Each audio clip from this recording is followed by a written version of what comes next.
Hello बच्चों, let's see this question. Consider all functions f from 1 to 3 4 to 1 to 3 4 which are 1 1 on 2 and satisfies the property fk is odd, then f of k plus 1 is even. fk अगर odd है तो f of k plus 1 क्या हो जाएगा? even. तो हम अलग अलग केसेस बना लेते हैं कि मेरा f1 क्या हो जाए? odd. तो f1 अगर odd हुआ तो f2 को तो even होना ही पड़ेगा क्योंकि फिर k plus 1 पे even ही आ जाएगा. फिर क्या कि f of 3 odd ले लिया तो f of 4 को even होना ही पड़ेगा और कोई पॉसिबिलिटी यहाँ पे है नहीं. तो इस केस में हमारे पास टोटल नंबर ऑफ फंक्शंस कितने आ रहे हैं? 4. दूसरा केस क्या हो सकता है कि एफ ऑफ वन इवन हो जाए. तो एफ ऑफ वन हो इवन हो गया तो एफ ऑफ टू ऑड हो सकता है, इवन भी हो सकता है. तो अगर ऑड हुआ तो एफ ऑफ थ्री के ऊपर क्या है? उसको इवन होना ही पड़ेगा. फिर एफ ऑफ फोर के पास कोई ऑप्शन बचा नहीं, उसको ऑड होना पड़ जाएगा. तो इस केस में हमारे पास क्या है? 4 केसेस, 4 फंक्शंस यहाँ पे बनेंगे. तो एफ ऑफ वन अगर इवन है तो एफ ऑफ टू जरूरी नहीं है कि ऑड ही हो सकता है वो इवन हो जाए. तो एफ ऑफ टू अगर इवन हो गया तो एफ ऑफ थ्री को क्या होना पड़ेगा? ऑड. एफ ऑफ थ्री को क्या होना पड़ेगा? ऑड.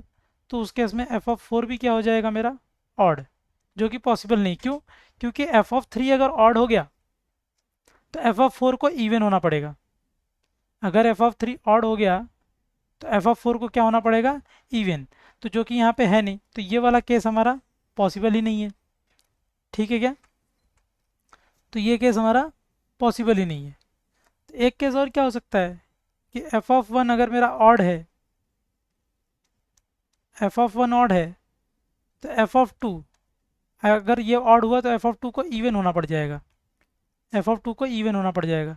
तो एफ ऑफ थ्री, अब एफ ऑफ थ्री क्या हो सकता है? ज़रूरी नहीं कि एफ ऑफ थ्री मेरा ऑड ही हो. तो एफ ऑफ थ्री को मैं इवन भी ले सकता हूँ. तो उस केस में एफ ऑफ फोर क्या हो जाएगा? ऑड. देख सकते हैं ये ऑड इवन इवन ऑड. तो ये केस क्या है? बाकी सबसे अलग है. तो इस केस में भी क्या बनेंगे मेरे? 4 फंक्शंस. ठीक है क्या?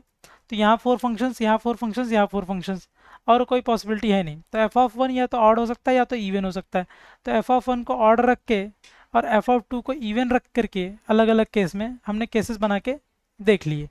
तो ये वाला केस पॉसिबल नहीं है, बाकी इसके अलावा और कोई केस बनेगा नहीं. तो अल्टीमेटली टोटल कितने फंक्शंस बन जाएंगे? 12.